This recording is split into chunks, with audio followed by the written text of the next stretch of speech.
So let me get this straight. My only options are a $50 pregnancy leave or termination. He didn't hesitate. Correct. The room went silent.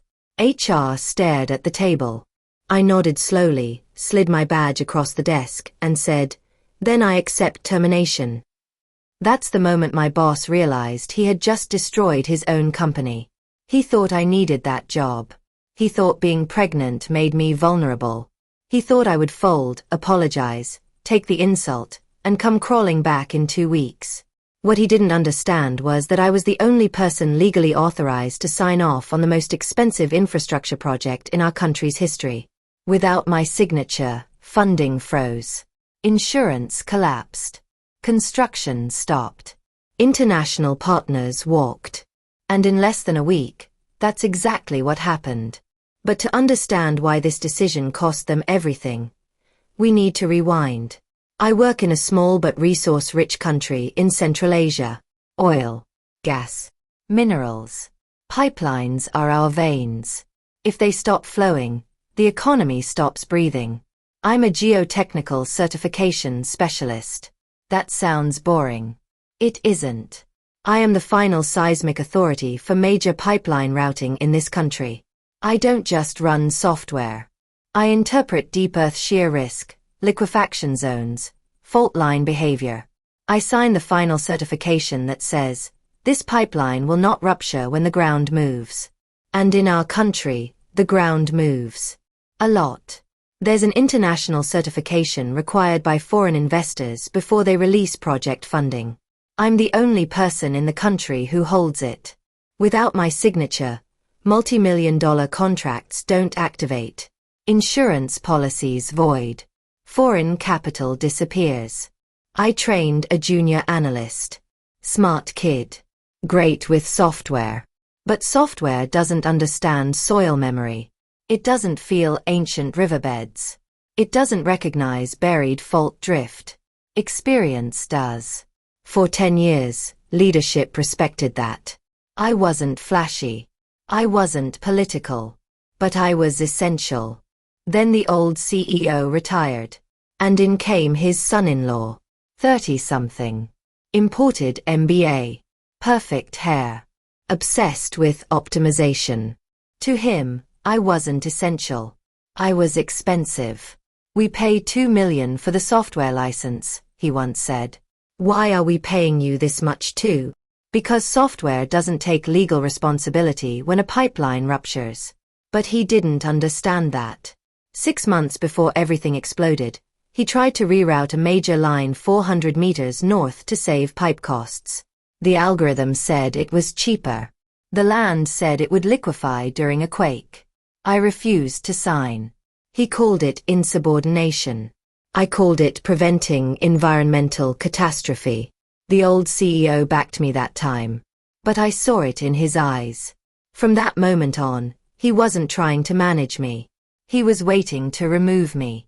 Then I got pregnant. My husband and I had tried for years. Doctors. Tests. Disappointment. Hope. Repeat. When it finally happened, we were terrified to even celebrate. I followed protocol. Waited until second trimester.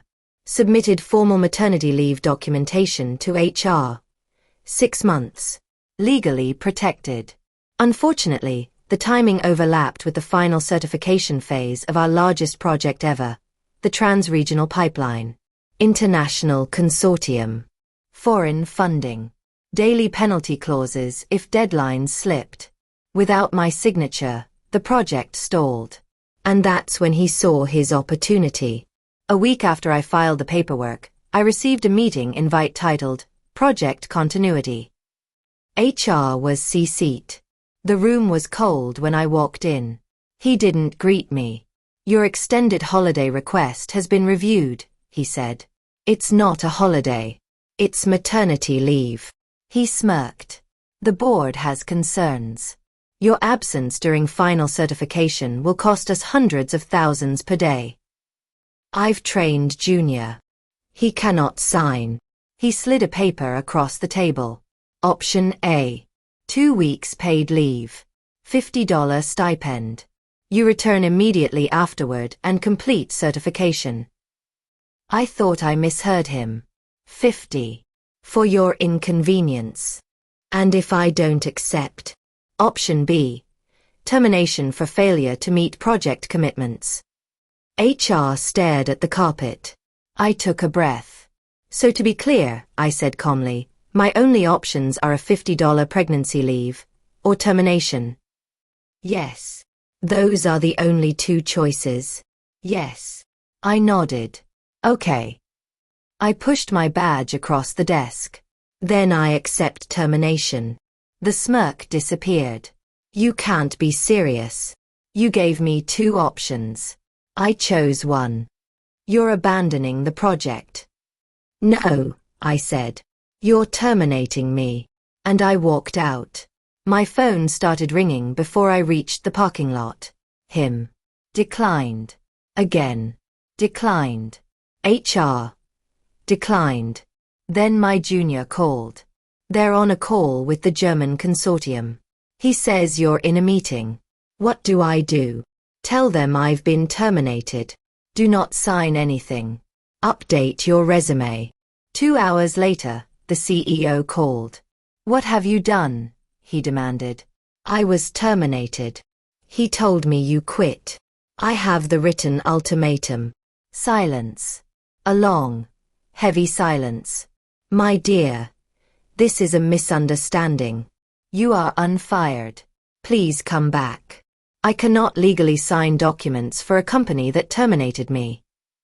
We'll double your salary. No. Triple. No. Name your price. My price was basic respect, I said. You missed it. And I turned off my phone. Day 1. The German auditors landed. Day 2. They requested the certified signatory. He admitted I was gone. Funding breach triggered. Day 3. The CEO fired his son-in-law publicly. Day 4. They tried pressuring Junior to sign. He quit. Day 5. Penalties began. $250,000 per day. Week 2. International partners suspended the contract. Month 1. Creditors circled. What they didn't know was that the day I left, I called their biggest competitor. They had tried recruiting me for 5 years. Is the offer still open? I asked. When can you start? They replied. They doubled my salary. Gave me 8 months fully paid leave. Partner track. Signing bonus. They weren't hiring me for 8 months. They were hiring me for 20 years. When the trans-regional contract went up for rebid, only 2 companies qualified. My old employer. And my new one. We won. I wrote the geotechnical certification section myself. I highlighted the instability risks in the original routing, the one he tried to force through. We saved the consortium 10% long-term. My old company defaulted on debt within the year. Assets sold. Brand dissolved. The CEO retired quietly. The former boss? Last I heard, he was selling used cars for a relative. And me. I signed the final certification for the largest pipeline project in our country's history. From a corner office. Never underestimate the quiet employee who holds the signature that keeps your empire standing. And never, ever, try to replace the one person who makes your contracts legal. Especially not for $50.